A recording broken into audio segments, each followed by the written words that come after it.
안녕하세요. 매일 시를 쓰는 시인 다선 김승호입니다. 오늘 촉촉히 비 내리는 한글날 576도를 맞았습니다. 시인에게 한글날 참 중요한 날입니다. 의미도 깊습니다. 우리가 훈민정음이라는 그 한글이 창제되지 않았다고 한다면 지금 아마 대한민국이라는 의미가 없을지도 모릅니다. 세계적으로 이렇게 존망받는 그러한 국가가 되지도 못했을 거라고 저는 생각합니다. 오늘 10월 9일 일요일이네요. 주일이네요. 예. 그러면은 제가 조금 이제 왔다 갔다 깜빡깜빡합니다. 70회 이제 오늘 시창자 토크 시작하겠습니다. 여러분 살면서 가끔 느끼시는 부분들이 있으실 거예요. 사람과 사람과의 관계 말이죠. 이거 참 난해하고 복잡한 일들이 많습니다. 항상 웃으면서 제가 대화를 하고 있지만 하루에도 수십 번씩 다사다난한 그러한 많은 부분들의 사람들의 사연과 생각을 접하게 됩니다. 그분들 나름대로 생각했던 이야기들과 약속도 어떤 경우에는 자신의 생각으로 변경하고 변화되고 상처받고 혼자서 스스로 왔다 갔다 하시는 그런 분들도 있고요. 제 주변에 너무나 많아요. 생각으로 인해서 내 생각이 맞는지 틀린지, 또 하다못해 하찮은 부분입니다만은 어떠한 어차피 모든 것이 원인이나 결과를 저는 저에게서 찾습니다. 그것이 잘못됐든 잘됐든 상대가 실수를 했든 했든 그 원인 제공자는 결국은 전 거죠. 좀 너무 피해의식적인 생각일까요? 제가 좀 잘못된 생각일까요? 하지만 그래야 제 마음이 편한 걸 어떻게 할까요? 제 마음이 편기 위한 수단일 수도 있고 방법일 수도 있습니다. 그래서 잘못이 있을 때, 뭔가 잘못됐을 때 그것을 바로잡으려고 해도 바로잡아지지 않는다면 결과적으로 내 잘못이다 라고 생각하고 인정해버리는 거죠. 그래야 제 안에 분이 가라앉아 버리고 제가 화를 내야 되는 부분들이 녹아내려져 버리는 그런 상황들. 그래서 어제도 뉴스에 그런 이야기가 많았습니다. 심심한 사과라는 것이 요새 이제 화두거리가 됐습니다. 심심한 사과를 하는데 왜 심심하게 해야 될까라는 게 이제 그 현대인의 생각이고, 또 사력 있게 아주 깊이 사과한다는 의미로 상대방은 심심한 사과, 심심한 위로를 드린다. 우리가 그런 표현들을 많이 써왔는데 그것에 대한 문제점 때문에 문해력에 대한 뒤처짐과 앞으로의 그 한글에 대한 존재성까지도 우려되는 아주 심각한 사안들이 발생하고 있습니다. 사실 따지고 보면 요즘 언제부턴가 우리가 은어라는 거를 많이 쓰고 있어요. 단어를 짧게 해갖고 쓰는 것을, 근데 사실 의미가 무슨 뜻인지 잘 모르는 그 세대만 소통되고 통화되는, 공감되는 그러한 단어들이 있습니다. 그래서 찐이라는 표현도 쓰고요. 또 뭐라 그럴까요? 저는 잘 사용을 안 해서 잘 모르겠습니다만 하여튼 여러 가지 표현들을 쓰더라고요. 근데 과연 여러분 그것이 하나의 소통이 될 수 있는 부분이 된다고 하더라도 그것이 모든 사람이 공감할 수 있는 대화가 될까요?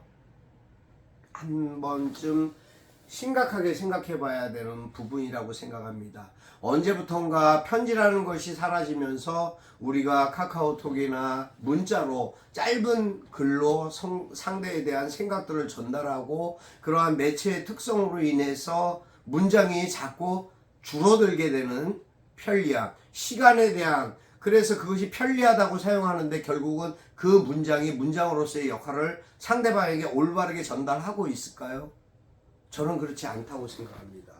제가 짧은 단어로 네, 아니오만 하는 카카오톡이나 대화에서 그런 경우도 없지 않아 있습니다만, 그 부분이 아니라면은 상대에 대한 이해와 설득을 돕기 위한 문장은 당연히 우리가 국어를 통해서 얻어진 부분을 나열하고 상세하게 설명할 수 있는 부분이 반드시 필요하다라고 생각합니다. 그래서 지금 뭐 뉴스뿐만 아니라 학자들에 대한 걱정과 우려들이 많이 발생하고 있습니다. 거리에 나가서 간판을 봐도 저게 영어인지 불어인지 어디서 날라온 단어인지도 조차 모르면서도 붙어져 있는 간판들을 수없이 보고 있습니다. 또 하다못해 TV 광고를 봐도 그렇습니다. 사람의 이름을 갖고 걷다가 나자를 붙이니까 존나 좋아, 존나 빨라, 난 존나 이렇게 했어. 이게 단어가 될까요? 여러분, 이것은 굉장한 한글에 대한 모욕이고 수치라고 저는 생각합니다. 제가 시인이라서가 아닙니다. 더더욱이나 시인이라고 하는 사람들조차도 그러한 단어에 대한 부담이나 경계 없이 스스럼 없이 받아들이고 있다는 사실 자체가 시에도 외래어가 많이 섞이게 되죠. 저 역시 많이 반성할 때가 있습니다. 저도 그렇게 한 경우가 있기 때문에 드리는 말씀입니다만, 지금 이 부분들은 많은 문제점을 안고 있습니다. 우리 교육 정책의 문제점도 크다고 아니할 수 없습니다. 사실 어제 뉴스에 보니까는 이제 그 기자가 아이들 그 초등학교 6학년 교실에 가서 질문을 했습니다. 심심한 사과에 대한 것과 다섯 가지 문장을 가지고 다섯 가지 단어에 대해서 어떻게 생각하느냐고 물었을 때 아이들이 자기들의 이야기만 하고 그 문장에 대한 이해력이 전혀 없다라는 거죠. 그것이 문해력의 차이고, 사실은 몰상식에서 오는 답답한 사안이었습니다. 이런 부분들을 볼 때 우리가 어떠한 마음가짐이나 생각으로 이 576돌이나 된다는 한글날을 바라보고 맞이해야 되는 것인지를 한번 심각하게 생각해 봐야 되고 걱정해야 되는 시기가 아닌가라는 생각을 했습니다. 여러분도 한 번쯤 생각해 보시고요. 그랬으면 좋겠습니다. 최소한 다선과 함께하는 시청과 구독을 하시고 계시는 분들이라면 정말 진정성 있게 한 번쯤 나라에 대해서, 나 자신에 대해서, 또 현실에 대해서, 교육에 대해서, 그러니까 사람이 사람으로서 살아가는 과정에서의 생각들을 좀 더 깊이 한 번쯤 고찰해 볼 수 있는 그런 지성인이었으면 하는 바람을 가져봅니다. 저는 새벽에 그런 글을 썼습니다. 제가 얼마 전에 강원도를 좀 이제 축하할 일이 있어서 갔다 왔는데요. 간 김에 저는 이제 항상 제가 좀 부지런합니다.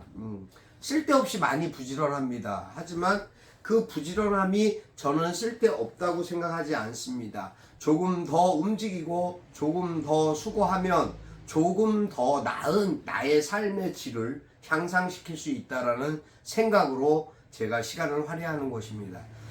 홍천을 갔었는데 홍천 간 김에 이제 어떻게 이제 그 은행나무 숲이라는 곳을 검색이 돼서 참 만약에 이렇게 단풍이 물들었다고 하면 너무 아름다운 모습이겠다라는 기대를 가지고 사실 갔는데 단풍이 물든 거는 뭐 한 그루 정도? 근데 그렇게 화려하게 물든 게 없어서 사실 좋은 사진을 건지지 못했습니다.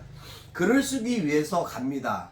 글을 쓰는 것이 희락이 되기 때문에, 저에게 치유가 되기 때문에, 마음적인 정신적인 치유가 된다라는 것이 얼마나 큰지 알게 되면 여러분 깜짝 놀라실 거예요. 세상 살면서 약 먹을 일도 없고요, 아파할 일도 없고요, 울어야 될 일도 사실은 없을 거라고 생각합니다.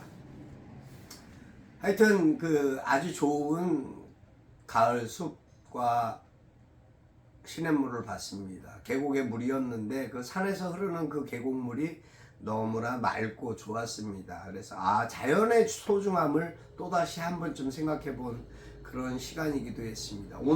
사실은 오늘은 시가 두 편입니다. 사실은 오늘 왜냐면은 제가 가을이여라는 그 시를 하나 쓰고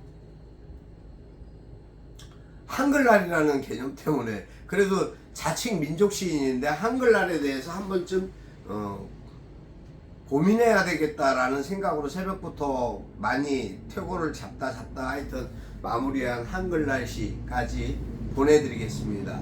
가을이여 다선 김승호 산 아래 계곡으로 물이 흐르고 너와 나의 기억을 더듬듯 에워싼 숲과 은행나무의 노래 그곳에는 자연이 숨쉬고 있었다. 바람찬 강원도의 추억으로 잠시나마 마음은 가을 향기를 품고서 그대 향한 그리움으로 술을 놓는다. 오늘은 어제의 그림자처럼 슬그머니 내리기 시작한 어둠에 붉게 물든 나뭇잎 하나 너는 웃고 나는 울고 있었다.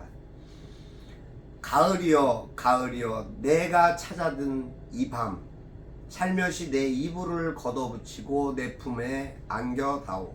그리고 우리 포근한 사랑 안고 영혼을 나누며 이 계절을 품자. 여기까지입니다. 또 하나가 있죠. 가을 좀 어떠세요? 가슴에 품어지나요? 여러분들 가슴에도 그런 가을이 살며시 품어졌으면 어떨까 하는 생각을 해봅니다. 한글날 제 576도 다선 김승호 사랑스럽고 고운 글로 인해 문명을 터득한 우리 민족의 결정체 세종대왕뿐 아니라 집현전의 학자들 모두의 은공이 우리의 존재감을 온 세상 높이 드러내었다. 삶을 통해 체득하고 얻어지는 이야기와 사연들이 오롯이 지명과 의식에 담기게 된 우리의 자랑스러운 한글 제 576도를 맞이하여 문해력이 떨어지는 현대의 문제점 우리는 시대의 변화라고 하지만 교육정책과 어른들의 잘못이 아닌가.